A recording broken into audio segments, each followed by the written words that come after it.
बिस्मिल्लाहिर्रहमानिर्रहीम अल्हम्दुलिल्लाह नहमदुहु व नुसल्ली अला रसूलिहिल करीम अम्मा बाद। अस्सलामु अलैकुम व रहमतुल्लाह। मोहतरम बुज़ुर्गों, दोस्तों, अज़ीज़ साथियों, आइए मौत के बाद पेश आने वाले हालात पर ईमान से मुतालिक अहादीस का मुताला करें। इंशाअल्लाह दरूद शरीफ पढ़ लीजिए। अल्लाहुम्मा सल्ली अला मुहम्मद व अला आलि मुहम्मद व बारिक वसल्लिम। हदीस नंबर 164।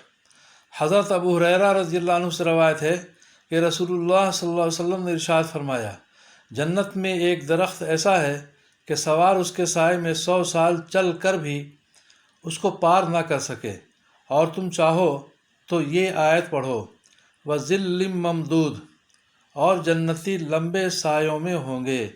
बुखारी की हदीस। हदीस नंबर 165।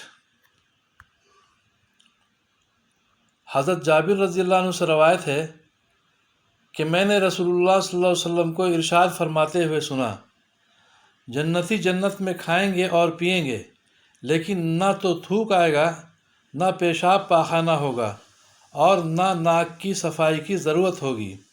सहाबा रज़ियल्लाहु अन्हुम ने अर्ज़ किया, खाने का क्या होगा, यानी हज़म कैसे होगा?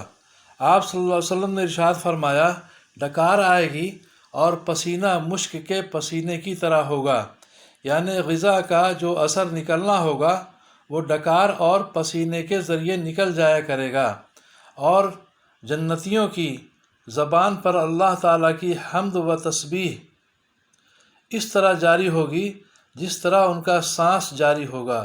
मुस्लिम की हदीस। हदीस नंबर 166। हज़रत अबू सईद खुदरी रज़ियल्लाहु अन्हु और हज़रत अबू हुरैरा रज़ियल्लाहु अन्हु से रवायत है कि रसूलुल्लाह सल्लल्लाहु अलैहि वसल्लम ने इरशाद फरमाया, एक पुकारने वाला जन्नतियों को पुकारेगा कि तुम्हारे लिए सेहत है, कभी बीमार ना होगे, तुम्हारे लिए ज़िंदगी है, कभी मौत ना आएगी, तुम्हारे लिए जवानी है, कभी बुढ़ापा नहीं आएगा, और तुम्हारे लिए खुशहाली है, कभी कोई परेशानी ना होगी। ये हदीस उस आयत की तफसीर है जिसमें अल्लाह ताला ने इरशाद फरमाया, वनूदु अन तिलकुमुल जन्नतु उरिस्तुमूहा बिमा कुंतुम तामलून। तर्जुमा, और उनसे पुकार कर कहा जाएगा, ये जन्नत तुमको तुम्हारे आमाल के बदले दी गई है। मुस्लिम की हदीस। हदीस नंबर 167।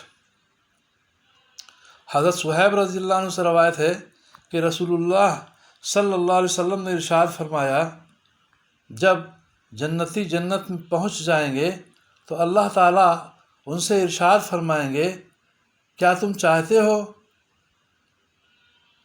कि मैं तुमको मज़ीद एक चीज़ अता करूं, यानी तुमको जो कुछ अब तक अता हुआ है उस पर मज़ीद एक ख़ास चीज़ इनायत करूं? वो कहेंगे, क्या आपने हमारे चेहरे रोशन नहीं कर दिए, और क्या आपने हमें दोज़ख से बचाकर जन्नत में दाखिल नहीं कर दिया? अब इसके अलावा और क्या चीज़ हो सकती है जिसकी हम ख्वाहिश करें? बंदों के इस जवाब के बाद फिर अल्लाह ताला पर्दा हटा देंगे, जिसके बाद वो अल्लाह ताला का दीदार करेंगे। अब उनका हाल ये होगा कि जो कुछ अब तक उन्हें मिला था उस सब से ज़्यादा महबूब उनके लिए अपने रब के दीदार की नेमत होगी। मुस्लिम की हदीस।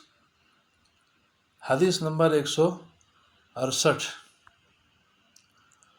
हज़रत अबू हुरैरा रज़ियल्लाहु अन्हु फरमाते हैं कि नबी करीम सल्लल्लाहु अलैहि वसल्लम ने इरशाद फरमाया, तुम किसी गुनहगार को नेमतों में देखकर उस पर रश्क न करो, तुम्हें मालूम नहीं मौत के बाद उसके साथ क्या होने वाला है। अल्लाह ताला के यहाँ उसके लिए एक ऐसा कातिल है जिसको कभी मौत नहीं आएगी। कातिल से मुराद दोज़ख की आग है जिसमें वो रहेगा। तबरानी मजमऊ ज़वाइद। हदीस नंबर 169।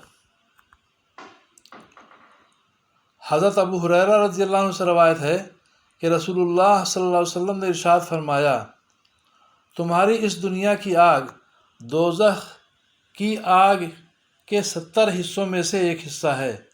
अर्ज़ किया गया, या रसूल अल्लाह सल्लल्लाहु अलैहि वसल्लम, यही दुनिया की आग काफ़ी थी? آپ صلی اللہ علیہ وسلم نے ارشاد فرمایا، دوزخ کی آگ دنیا کی آگ کے مقابلے میں 69 درجے بڑھا دی گئی ہے، ہر درجے کی حرارت دنیا کی آگ کی حرارت کے برابر ہے۔ بخاری کی حدیث۔ اللہ تعالی ہم سبوں کو دوزخ سے محفوظ فرمائے اور جنت میں داخلہ مقدر فرمائے، ہم سبوں کی پریشانیوں کو دور فرمائے، عافیت عطا فرمائے، اپنی مدد شامل حال فرمائے، آمین یا رب العالمین۔